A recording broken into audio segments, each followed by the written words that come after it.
को टोटल 17 प्रस्ताव थे, 17। उसमें से एक मैं ऊर्जा विभाग का एक प्रस्ताव जो राज्य के लिए बहुत ही अच्छा है, तो माननीय मुख्यमंत्री जी के निर्देश से, उनकी प्रेरणा से, उनके आशीर्वाद से आज मंत्रिपरिषद ने मंजूर किया है। उसकी जानकारी मैं आपको देना चाहता हूं। राज्य में जैसा कि आप जानते हैं बिजली की खपत दिन पर दिन बढ़ रही है। विशेष रूप से आपने गर्मी के सीजन में देखा कि एकदम से बढ़ करके 27,000 मेगावाट के भी पार हो गई थी। ऐतिहासिक वृद्धि हुई है और आने वाले दिनों में हम लोग ये मान रहे हैं कि ये जो ऊर्जा की जो खपत है, ऊर्जा की जो मांग है, वो लगातार बढ़ती जाएगी। उसके मद्देनजर आपको ये भी याद होगा कि हमने ग्लोबल इन्वेस्टर समिट के समय फरवरी में जो हुई थी, उसमें एनटीपीसी के साथ ओबरा में हमने पावर प्लांट स्थापित करने के लिए समझौता किया था। ये एक बहुत ही महत्वाकांक्षी समझौता था और उसी कड़ी में उसके बाद माननीय मुख्यमंत्री जी का पूरा आशीर्वाद इस समझौते पे मिला और उन्हीं दिनों उसके बाद माननीय प्रधानमंत्री जी बनारस आए थे। वहाँ हम लोगों की मुलाकात हुई थी और माननीय मुख्यमंत्री जी भी थे, माननीय गवर्नर साहिबा भी थी।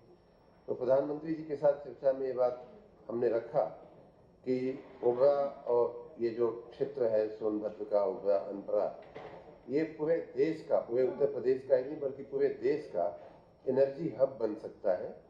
तो उस कड़ी में माननीय प्रधानमंत्री जी ने केंद्रीय ऊर्जा मंत्री जी को, केंद्रीय ऊर्जा सचिव को और एनटीपीसी को सबको सूचना दिया माननीय प्रधानमंत्री जी ने कि इस प्रोजेक्ट पे आप लोग जल्दी से आगे बढ़िए। इसलिए केंद्र सरकार माननीय प्रधानमंत्री जी के आशीर्वाद से एनटीपीसी ने अब उस समझौते पे आगे बढ़ने के लिए हम लोगों के साथ जो करार हुआ था उस पर हम लोग आगे बढ़ रहे हैं। उसी कड़ी में आज मंत्रिपरिषद ने ओबरा में 800 मेगावाट के 2 पावर प्लांट स्थापित करने की आज मंजूरी हमको मिली है।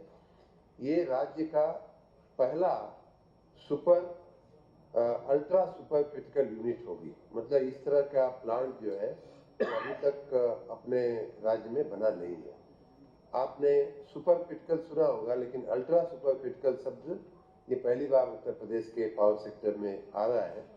और उसके फायदे ये होंगे कि ये जो प्लांट होते हैं, इनकी टेक्नोलॉजी बहुत एडवांस होती है, इनकी एफिशिएंसी बहुत ज़्यादा होती है, पीएलएस ज़्यादा होता है, कोयले का कंजम्पशन इनमें कम होता है और इसके चलते स्वाभाविक रूप से कास्ट ऑफ पावर जो है, जो आदमी उपभोक्ता को जो बिजली की कीमत देनी पड़ती है वो कम पड़ती है।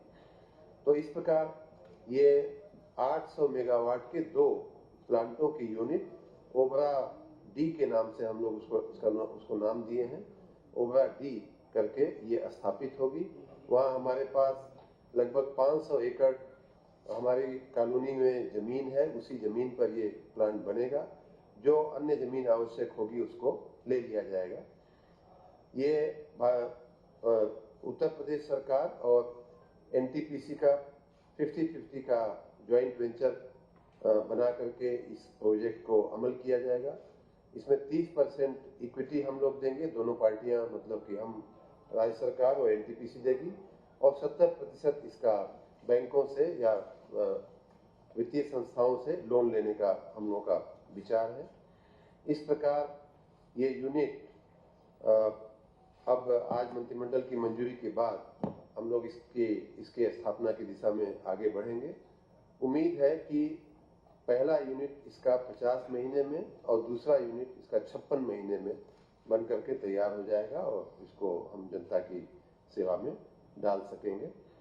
जैसा कि मैंने बताया, ये पहला उत्तर प्रदेश का पहला अल्ट्रा सुपर क्रिटिकल प्लांट होगा और इसकी जो 800 की जो 2 प्लांट की जो क्षमता 1600 मेगावाट की है, वो अभी तक की थर्मल सेक्टर में स्थापित जो क्षमता है हमारी लगभग 7000 मेगावाट की।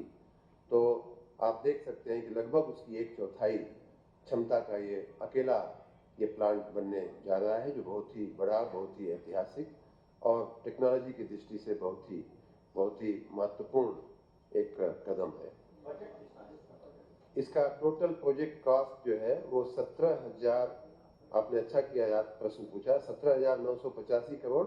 सुविधा के लिए हम 18,000 करोड़ लिख सकते हैं और इसका 50-50% का भागीदारी होगी और 30% इसमें हम इक्विटी देंगे। लगभग उस हिसाब से हमारा जो शेयर आएगा इक्विटी में लगभग 2,697 करोड़ रुपए हमारा इक्विटी का पैसा राज्य सरकार को देना होगा। 50 महीने, पहला यूनिट 50 महीने, 2 यूनिट है 800 के, तो पहला यूनिट का लक्ष्य है हमारा 50 महीने में और दूसरा यूनिट उसके बाद के 6 महीने 56 महीने में हो जाएगा।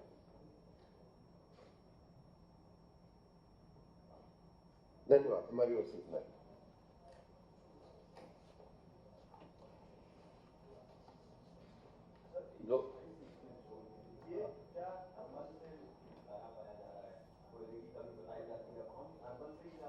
कोयले की कमी नहीं बताई जा रही, कोयले की कमी नहीं है। कोयले की हमारे देश में पर्याप्त कोयला है। जो समस्याएं आती हैं उसकी स्वच्छ टेक्नोलॉजी के साथ उस कोयले का दोहन या खनन या उपयोग, इसमें दिक्कतें आती हैं। हमारी जो टेक्नोलॉजी है, चूंकि हम अभी तक अब तो जाकर के काफ़ी उसमें सुधार हुआ है, लेकिन जो हमारे लिए भारत के प्रति या प्रदेश के प्रति जो शिकायत थोड़ी बहुत होती है वो ये होती है कि आप लोग कोयले की टेक्नोलॉजी में उतना परफेक्शन नहीं है।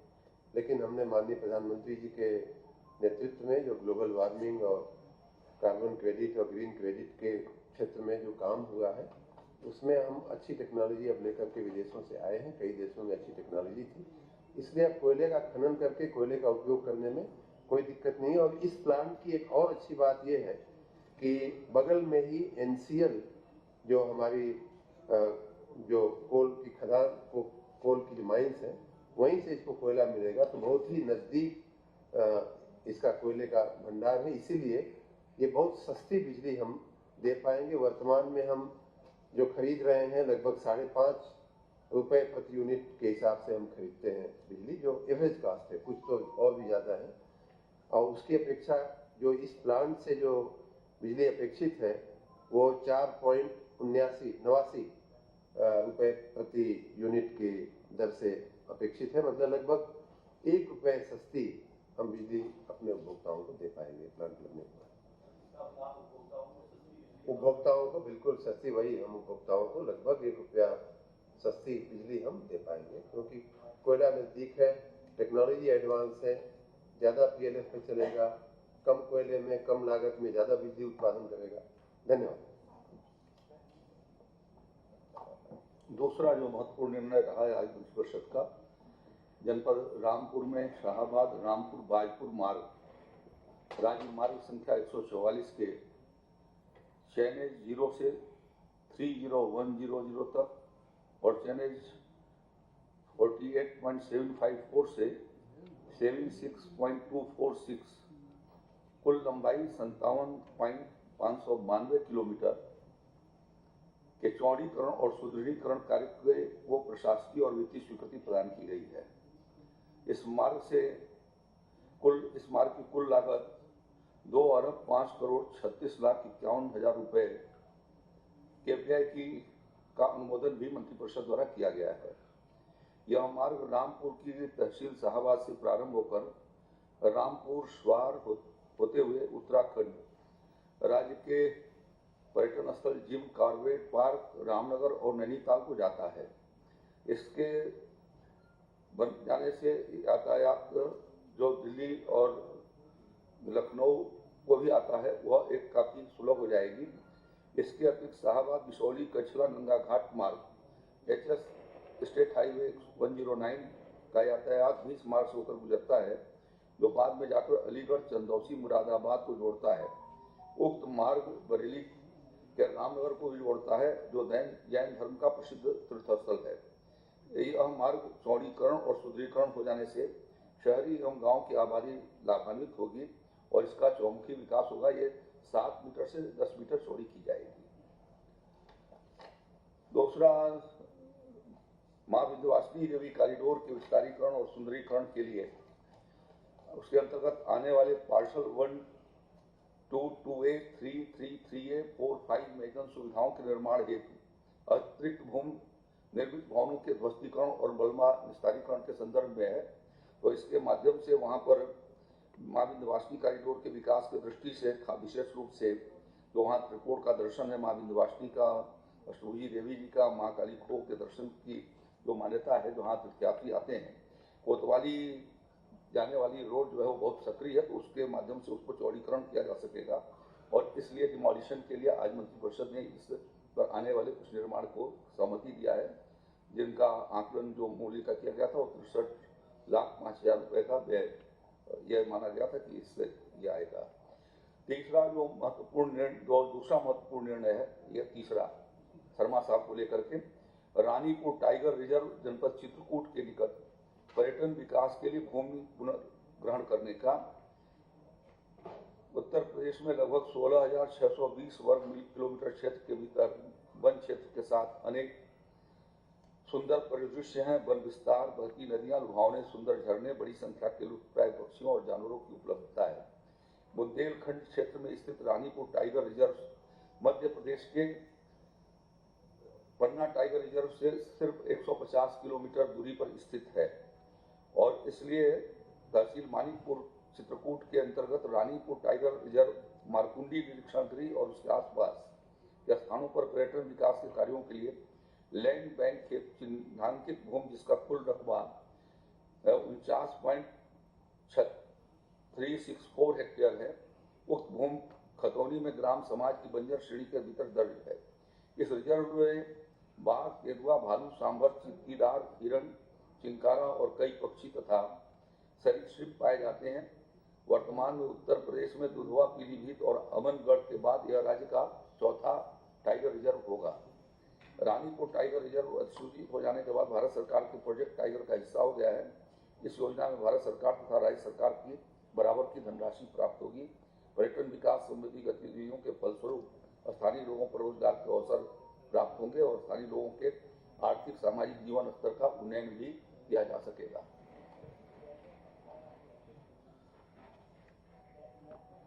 चौथा एक ध्वस्तीकरण का है, बहराइच जनपद के भीतर नॉन-जेडे आबादी के जिला पूर्ति कार्यालय के सामने स्थित जर्जर राजस्व भवन के ध्वस्तीकरण का।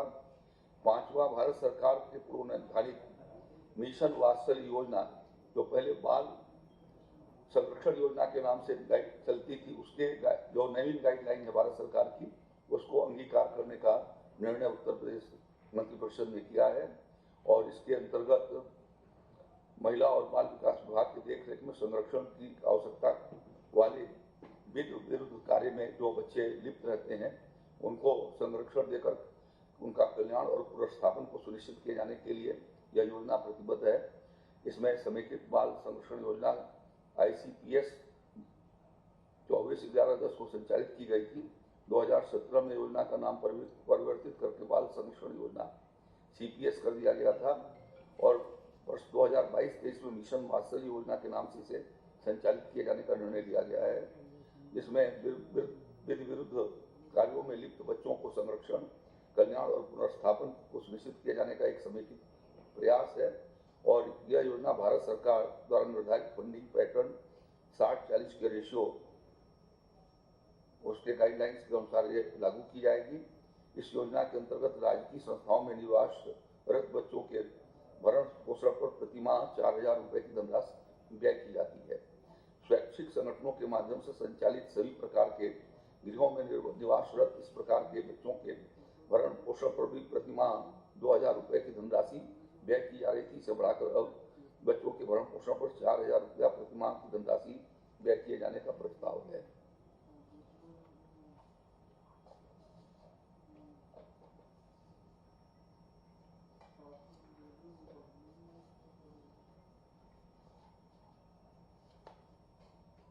छठवां जो है वो केंद्र सहायतित योजना, establishment of new medical colleges attach with existing district referral hospital के अंतर्गत डॉक्टर सोनेलाल पटेल स्वास्थ्य राज्य चिकित्सा महाविद्यालय से संबद्ध राजा प्रताप बहादुर एक साले प्रतापगढ़ परिसर के जीर्ण 13 भवनों के ध्वस्तीकरण का है। फिर 8वां जो कैबिनेट का प्रस्ताव था वो शर्मा जी ने आपके बीच में रख दिया है। इसके अतिरिक्त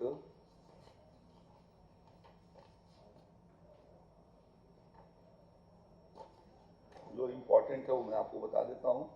जनपद कुशीनगर में जिला कारागार के निर्माण हेतु चयनित भूमि को कारागार विभाग के पक्ष में हस्तांतरित किए जाने के संदर्भ में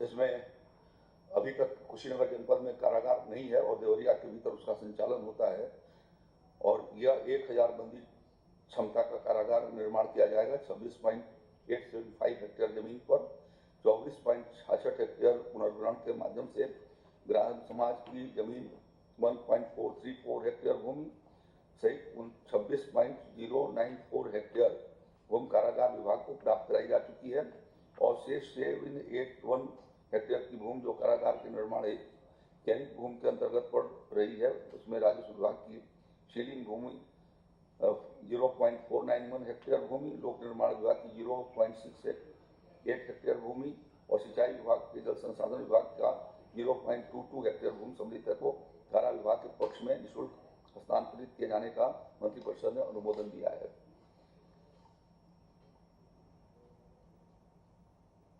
इस के माध्यम से जो ओवर क्राउडिंग है जो कारागारों के भीतर वह उसको समाधान इसके माध्यम से किया जा सकेगा और इसी प्रकार से जनपद हाथरस के भीतर भी कारागार निर्माण के लिए 184 करोड़ 94 लाख रुपए का प्रशासनिक स्वीकृति प्रदान किया गया, जहां पर नया कारागार का निर्माण होगा। एक अंतिम निर्णय जो महत्वपूर्ण है उस उत्तर प्रदेश में निजी क्षेत्र के अंतर्गत टीएस मिश्रा विश्वविद्यालय लखनऊ उत्तर प्रदेश की स्थापना के संदर्भ में यह अधिसूचना विभिन्न समयों पर जारी हुई थी 2019 से लेकर के और कुछ परिवर्तित किया गया है।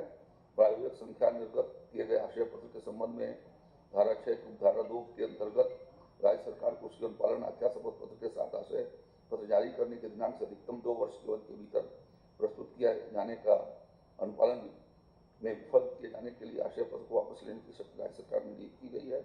उसके अंतर्गत नए विश्वविद्यालय का नाम रखे जाने का प्राविधान है। इसे प्रख्यापित कराए जाने और तत्पश्चात संचालन का प्राधिकार पत्र निर्गत किए जाने का प्रस्ताव है। ये इतने ही महत्वपूर्ण निर्णय रहे जी। अभी इसके बारे में चर्चा जी। आज बृहद वनीकरण के दृष्टि से अभियान पूरे प्रदेश में 35 करोड़ वृक्ष लगाए जाने का एक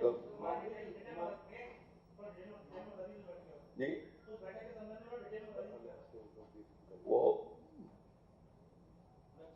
वृक्षारोपण के संदर्भ में महा वृक्षारोपण अभियान प्रारंभ करने का निर्णय राज्य सरकार ने किया है और इस वर्ष 35 करोड़ वृक्ष लगाए जाएंगे। 22 तारीख को विशेष रूप से इस प्रकार का आयोजन होगा जब 20 करोड़ से ज्यादा वृक्ष एक ही दिन में आरएच के भीतर लगाए जाएंगे।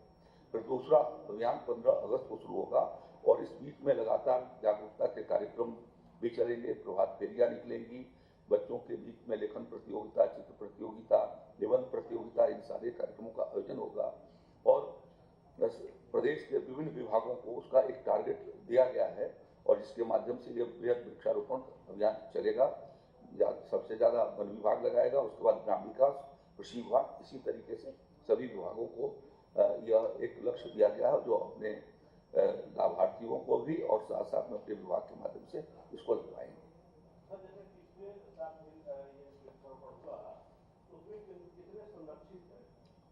देखिए उसका जियो टैगिंग कराई गई है और जियो टैगिंग कराए जाने के माध्यम से एक अच्छा वृक्षारोपण विगत वर्षों के भीतर हुआ है और पिछले वर्षों में लगभग मुझे लगता है 125 करोड़ वृक्ष राज्य के भीतर लगाए गए हैं। तो स्वाभाविक है कि एक जो उनका जो और सस्टेनेबिलिटी जो उसके भीतर रहती है 60 से 65% की रहती है। हाँ, तो फिर इस साल उसका अभियान चलाई जाएगी और उसको ठीक प्रकार से सभी जिलों के भीतर संचालित किया जाएगा। प्रभारी मंत्री अपने अपने जनपदों के भीतर भी जाएंगे और विशेष रूप से हमारे वन मंत्री जी इसके ऊपर अलग से आप लोगों को प्रस्तुत के माध्यम से अवगत करेंगे। नहीं किसी का वो अभी उस पर निर्णय नहीं हुआ है, आगे आएगा, वो डेफर किया गया उसमें। किसका?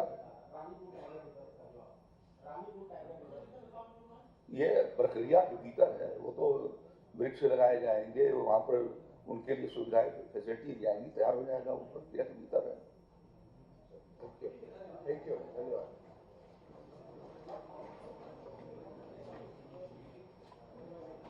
चलो